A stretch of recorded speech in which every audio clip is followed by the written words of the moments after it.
योहान शुभवर्तमान त्याचा पहिला अध्याय 14 ते 18 वचन वाचला. 14 ते 18 वचन.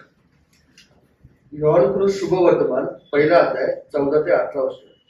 शब्द देही झाला आणि त्याने आम्हामध्ये वस्ती केली आणि आम्ही त्याचे गौरव पाहिले.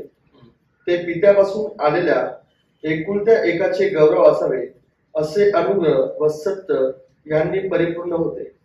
त्याच्याविषयी योहान साक्ष देतो आणि मोठ्याने म्हणतो, जो माझ्या मागून येतो तो माझ्या पुढे झाला आहे, कारण तो माझ्या पूर्वी होता.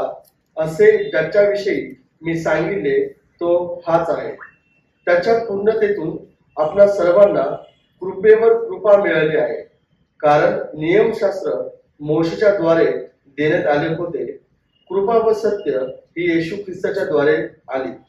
देवाला कोणीही कधीच पाहिले नाही. जो एकुलता एक जन्मलेला देव पित्याच्या उराशी असतो त्याने त्याला प्रगट केले आहे. पित्याच्या उपस्थितीमधून जेव्हा ख्रिस्त हा पृथ्वीवर आला, ते सत्याचा जो मर्म आहे ना, त्याचं जो त्याचं ते सत्य त्याचं जे इंटेन्सिटी आहे, त्याच्यातलं जे गहन गोष्टी आहेत, हे आपलं हे किती ग्रामचं मेंदू आहे ते पूर्णपणे समजू शकणार नाही. प्रभू येशू ख्रिस्त जो ईश्वरीय आहे, तो देहरूपात जेव्हा आला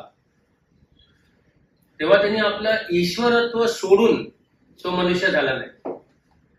तो जेव्हा मनुष्य झाला तेव्हा तो संपूर्ण ईश्वर देखील होता. He did not leave his divinity and become a man. He was a divine man at the same time. God and man at the same time. ईश्वर आणि मनुष्य याचं एक फार सुंदर, पूर्णपणे 100% मनुष्य आणि 100% ईश्वर देव हा प्रभू येशू ख्रिस्तामध्ये आपण पाहतो. त्याला त्याचा स्वभाव गुण जो आहे, दैवी स्वभाव गुण, ईश्वरीय स्वभाव गुण सोडून येण्याची गरज पडली नाही.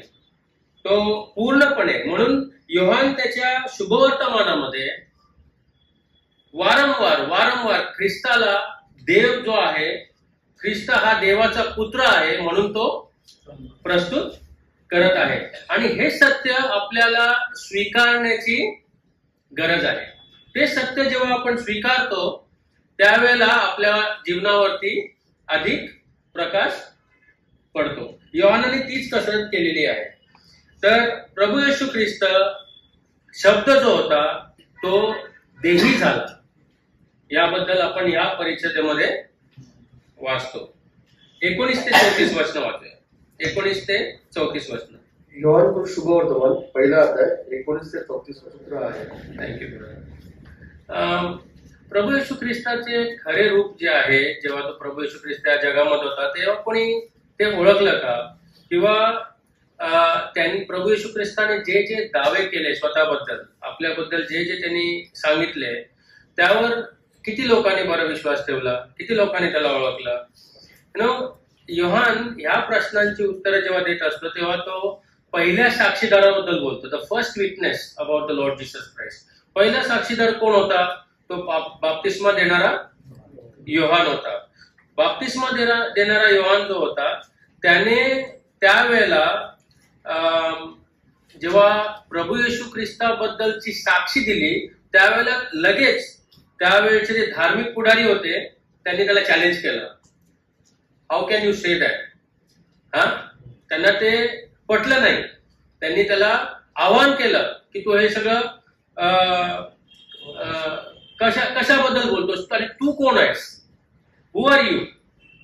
तेव्हा आपण योहान ह्या पॅसेज मध्ये जे आपण वाचलं, योहान स्वतः कबुली देतो की मी मसीहा नाही, मी ख्रिस्त नाही, मी एलिया देखील नाही.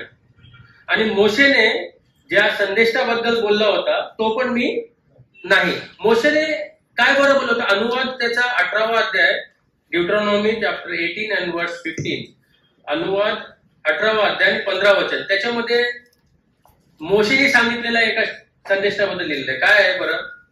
अनुवाद याचा 18वा अध्याय 19वा वचन. तुझा देव परमेश्वर तुझ्यामधून म्हणजे तुझ्या भाऊबंधामधून माझ्यासारखा एक संदेष्टा तुझ्याकरिता उभा करील, त्याचे तुम्ही ऐका. तो म्हणतो मोशेने जो संदेशाबद्दल सांगितलंय, I am not that prophet also, मी तो पण नाहीये. मग तू कोण आहेस योहान? तू कोण आहेस? तर योहान एक शब्द वापरतो स्वतःसाठी. काय म्हणजे शब्द वापरतो? तो म्हणतो I am the voice crying out in the desert. मी अरण्यात काय घोषणा करणार? वाणी आहे, वाणी. आय एम द व्हॉइस, मी वाणी आहे. I am just the voice, मी वाणी आहे. आणि वाणीचं काम काय असतं? एकच काम असतं, बोलणं, है ना? वाणी, voice must talk, a voice must present. मुका असतो का? नाही. व्हॉइस काय करणार? वाणी काय करणार? बोलत राहणार. आणि कोणाबद्दल बोलतोय? योहान बाप्तिस्मा करणारा मसीहाबद्दल, ख्रिस्ताबद्दल. आणि तो म्हणतोय की हा ख्रिस्त कोण आहे माहितीये? त्यांनी त्याचं प्रस्तुत करते वेळी, सगळ्यात पहिल्यांदा त्याची साक्ष देते वेळी, त्याला प्रेझेंट करते वेळी प्रभू येशू ख्रिस्त कोण आहे म्हणून सांगितलं माहितीये? त्यांनी सांगितलं हा देवाचा कोकरा. ही is the lamb of God. कोकरा आहे, देवाचा कोकरा आहे. आणि तो लोकांच्या पापांकरिता अर्पिला जाणार आहे. He is the lamb of God that taketh away the sin of the whole world. तो देवाचा कोकरा आहे. आता आपल्याला जेव्हा हे सत्य कळतं आणि आपण जेव्हा हे सत्य स्वीकारतो, तेव्हा आपलं देखील एकच काम आहे. आपलं काय काम आहे? हीच जबाबदारी आहे की मानव जातीच्या ज्या गरजा पूर्ण करण्याकरिता प्रभू येशू ख्रिस्त या जगामध्ये आला, त्याच्याबद्दल बोलणं. कोणाबद्दल बोलणं? प्रभू येशू ख्रिस्ताबद्दल बोलणं. We are not presenting our self. आपण स्वतःला प्रस्तुत करत नाहीये, पण आपण कोणाला प्रस्तुत करतोय? देवाचा कोकरा. हा पहा, देवाचा कोकरा. योहान बाप्तिस्मा करणाऱ्यांनी तेच केलं आणि आपल्याला पण तेच करण्याची जबाबदारी आहे. लोक आपल्याकडे आकर्षित होणं हे आपल्याकडून अपेक्षित नसलं पाहिजे. कोणाकडे आकर्षित व्हायला पाहिजे? प्रभू येशू ख्रिस्ताकडे आकर्षित व्हायला पाहिजे. जर आपण स्वतःकडे केंद्रित राहू आणि लोकांना स्वतःकडे आकर्षित करण्याचा प्रयत्न करू तर काय होणार माहितीये? परमेश्वराच्या उद्देशांना खीळ बसतो. We stop the purposes of God. When you are attracted to me, God's work is stranded.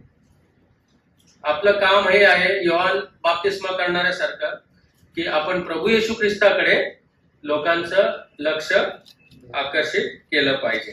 ठीक आहे. हा पहा देवाचा कोकरा जो जगाचं पाप दूर करतो.